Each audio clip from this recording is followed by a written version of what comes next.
one of the downsides of when you make microwave stuff in a mug, it can explode quite a bit. Oh, this is risky. Oh my gosh, I only needed half of it anyway.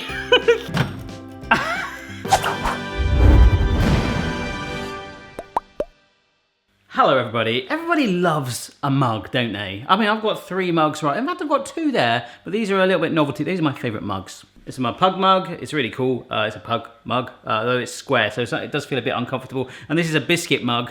Downside is it's half a mug, so you get less beverage. Plus side, it's got a little biscuit pocket, so you can put your biscuit in it. Nice. But a mug is an amazing storage vessel for your beverage. And not only that, as I've actually done in the past before, you can make revolutionary meals for one person in a microwave with a mug. Or a bowl, I guess. Teacup, if you want to be extra portion control-y. But with these 3 mugs today, I actually quite like the Lionel Rich tea one as well. I've had that for ages. Hello, is it tea you're looking for? Never tea for me, can't stand it. I don't need Google, my wife knows everything, always goes down well when the in-laws come over.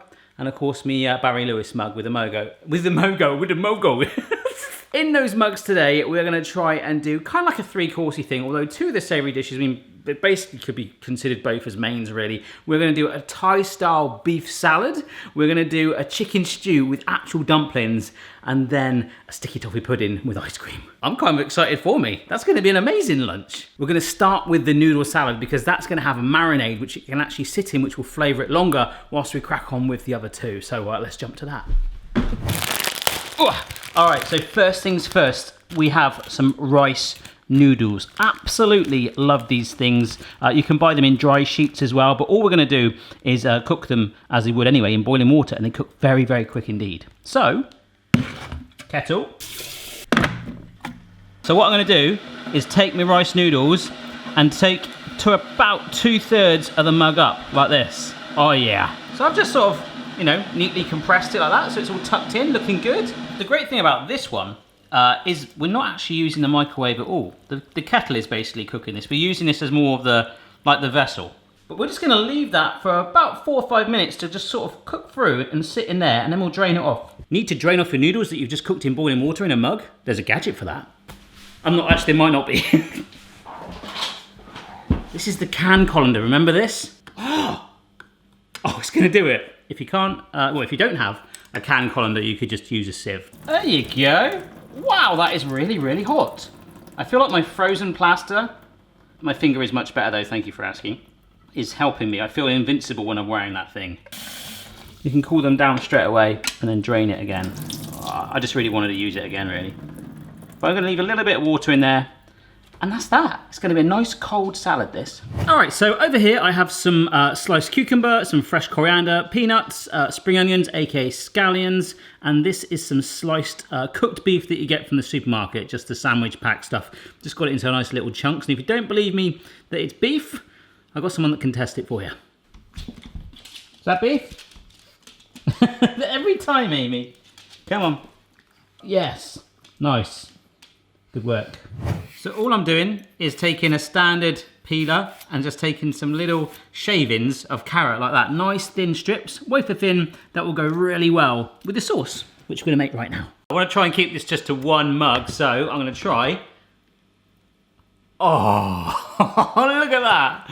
Yes, we're gonna put the dressing sauce thing together in here. All right, so into the mug.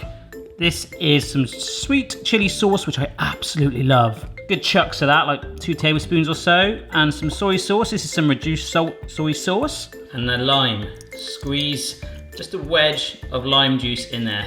Oh yeah! I actually want to kind of drink it. Oh, that's good, some kick, it's good. So we just mix it together like that, all right?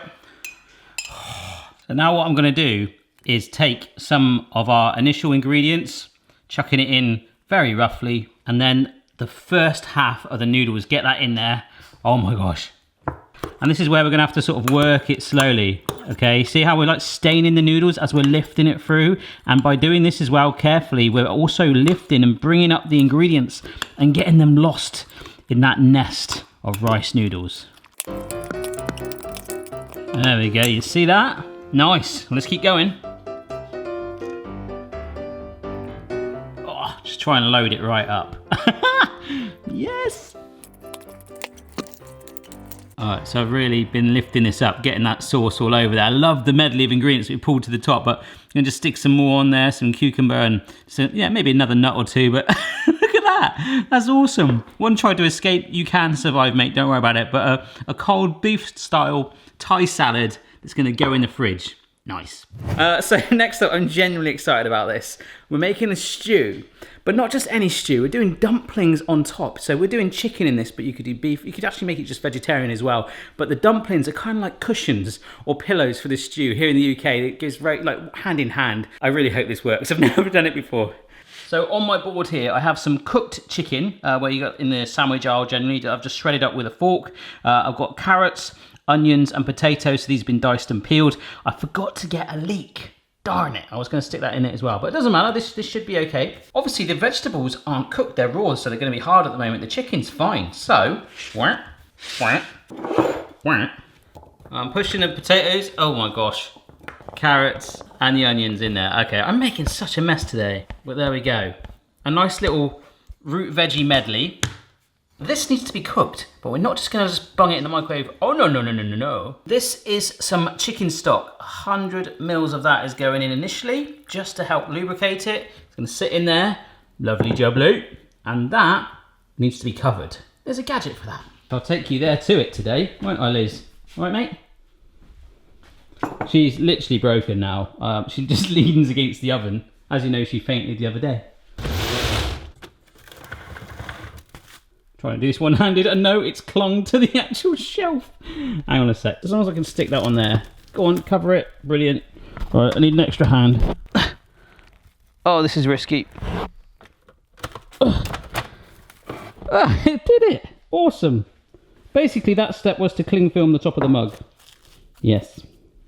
So by doing this, it's going to actually make it steam better and kind of act a bit more like an oven, so all the heat stays in there. But we will just pierce it a little bit because we don't want it to explode in the microwave. 2.5 minutes in the microwave. So this is just to get it doing like an initial soften. In you go, mate. After that, we will take the cling film off. I don't know what it is, but I know we're just cooking vegetables in the microwave, but that smells insane. I kind of want to bottle up that smell, like sell it as an aftershave. Root vegetables for men. Nice. It could just be called root. Oh yes, you're hot. Wow. Let's give it a minute. Also, I don't know if you can see in there, that is a little bit, it's actually quite a lot of water in there. So one of the downsides of when you make microwave stuff in a mug, it can explode quite a bit. So I will stick it on a plate after this, just to prevent ruining this base thing. Okay. This is a microwave safe plate. All I'm doing, that's still quite hot. Wow, okay. We will need some more cling film in a bit, but we're getting this off. Oh, they are definitely softened already, but we are just randomizing them up a little bit, little mix. And then back in for another 2 minutes. Oh dear. Yeah, steaming up. You can see why we've got the plate to catch it. Wow, okay. I'm gonna let this all cool down. Or maybe not. Look how, oh, we've made it like a little pond. Okay, so for the time being, I'll clean that plate off, but we can top this up because it's not going to be going in the microwave straight away. Oh no, we are taking it to Flavor Town. I've got some mixed herbs, so I'm going to go about a teaspoon of that. As it's chicken, we'll go for some chicken gravy stock powder. Gonna get a good old handful of chicken. Oh my God, I'm gonna load this up, why the heck not? And extra stock on top. And again, that sort of tentative, especially while the mug's still quite hot, sort of lifting motion where I'm really trying to dig down and pull up a vegetable. Just really trying to make it into like a little medley, a hot pot of flavor. Oh, look at that. And again, the smell is insane. So we'll leave that for a minute. Let's make the dumplings. In this ramekin right here, because I can't use my mug now because it's kind of busy, I've got some self-raising flour. This is some suet. It looks like grated cheese or maggots, but it's actually quite a fatty thing that's used quite a lot in dumplings. Some more of those herbs again, like I say, and then the water. So this is just cold water, and we're basically bonding this together to make a kind of like mucky dumpling mix. As long as it's shapeable, because we're effectively going to steam them in the microwave. There we go, that's better. Shape it lightly into a sort of ball shape, almost like a meatball really, and sit it in my stew. There we go. like that. Now we need to steam it, and this is where we wrap it in cling film again. Oh my gosh. It's still hot, it's steaming up already. Look at this. You see it? It's like the scene from Titanic. Dumplings in the Mist is a new film coming soon. It's onto my clean plate though. I don't know how clean that will last. But all we want to do is steam these through. We're just cooking the flour. Good luck.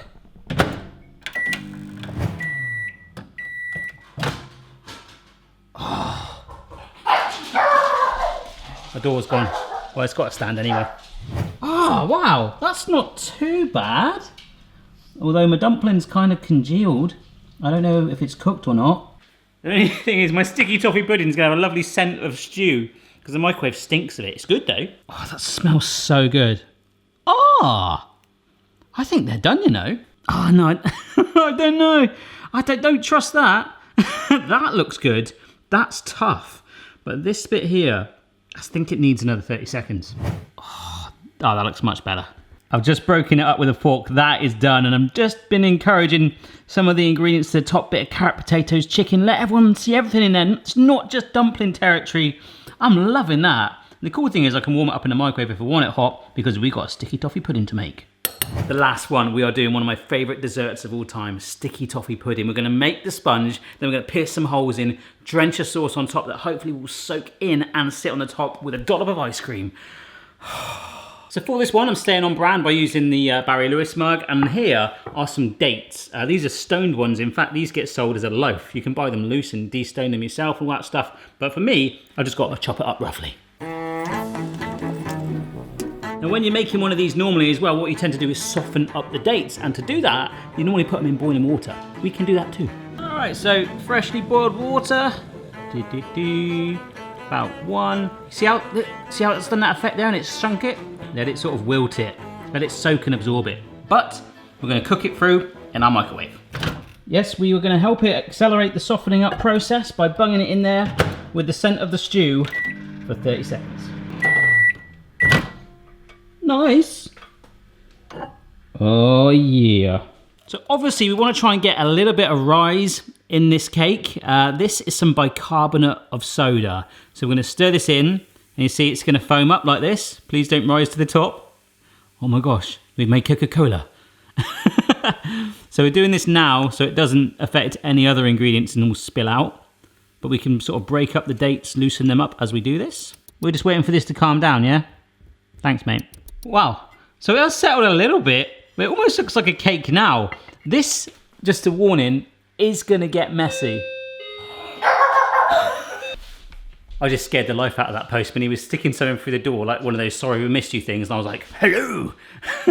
As I was saying, this will get messy, so the plate is definitely needed. I always like to overload my microwave cakes just to make sure that it's there and not like down there. But I've just got a feeling with this one, I might have really done it this time.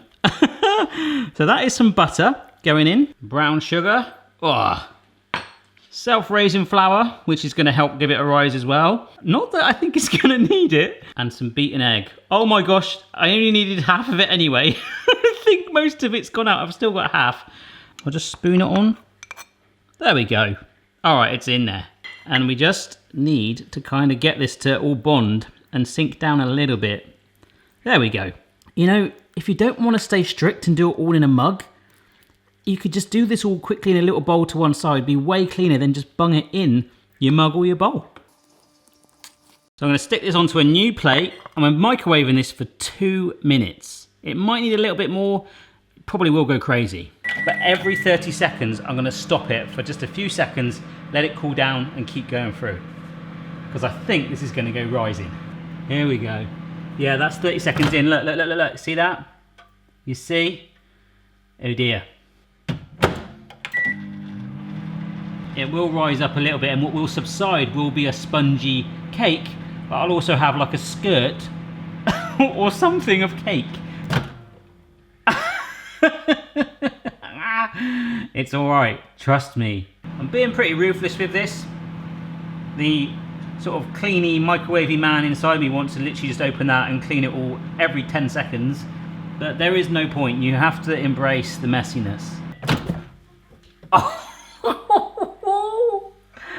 Looks like a medieval beer. All right, so it's not the hottest thing today so far. This should all be sticky toffee cake. Oh, wow. Oh, it's rich. I've got a bamboo skewer going in.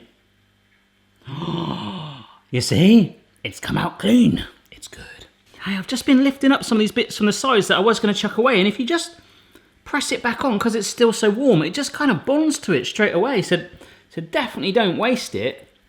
I mean, I wasn't planning on wasting it. I was going to eat it off camera, but you know what I'm saying. Whilst that is cooling down, I am going to use my biscuit mug to make the sauce. So in here is 1 tablespoon of creme fraiche, a tablespoon of butter, and a tablespoon of sugar. So melting this together should give us our toffee sauce. And this should not need long at all, like 30 seconds max really. Well, that looks a darn sight better now I've given it a clean. And I know it looked a little bit moist when I first took it out, but you've got to kind of believe the system, okay? You don't want to end up cooking a stone. So I'm poking a couple of holes through it. The toffee sauce is ready. I didn't even stir that. Just 30 seconds. You should stir it really. Hopefully it will find its way into 1 or 2 of those little holes and seep down. Please. I mean, if it doesn't, I can make some whilst it's in there. There you go. You see the little bubbles that pop up when you do it? So it has sunk down a little bit, but before we put the ice cream on, let's bring in the other 2 that we made earlier. Look, nice and cold. This has actually gone cold now, but I can warm it up in the microwave just before I taste it. Dollop of ice cream needed on this. Let's place it down like that. Oh yes, look at that. 3 little meals in 3 fairly little mugs. Don't know about you, but I am so ready to try this. The actual Herbie dumpling things is being warmed up. You can probably hear in the background. And where else? The microwave.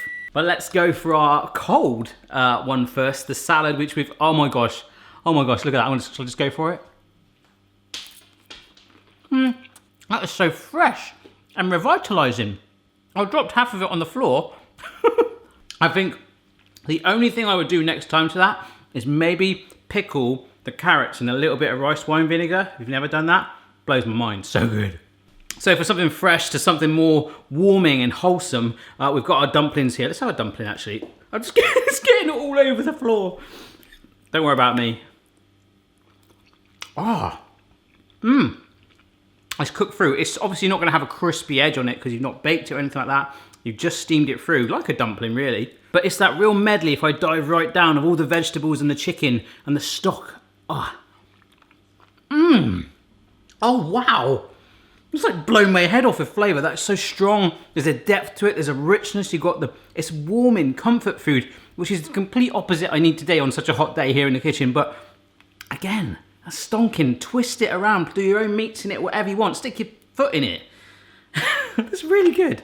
And last but not least, the sticky toffee. It's kind of covered in ice cream now, but if I dig fairly deep, I'm gonna get some cake. I'm gonna get some sauce. I've got an amazing dribble going on with the ice cream on the mug there. It's been a bit messy today, but hey ho. That is so good. It's still warm. You know when something's freshly baked and it's still warm, just that still bit of warmth in there. It's sort of hiding around there, like a little equator of warmth and flavour. The ice cream is, well, it's just ice cream, but the sauce and the sponge, it's light, it's delicate, and it's stonking. I think today has been a massive success. I mean, despite this sort of the carrot and the cucumber and the ice cream down there on the floor, which Boston is very much keeping an eye on, it's actually delicious. So whether you do it in a mug, you know, so a lot of people do ask me for 1-person recipes, and if you've got a microwave, then these will actually tick the list. There's loads more I could do. Hope you enjoy the video. If you try any, tag me in your pictures, and I'll see you next time. Bye. Check your level, player. No matter what your style, the kitchen's for me. Someone's moustache, goatee, maybe all 3.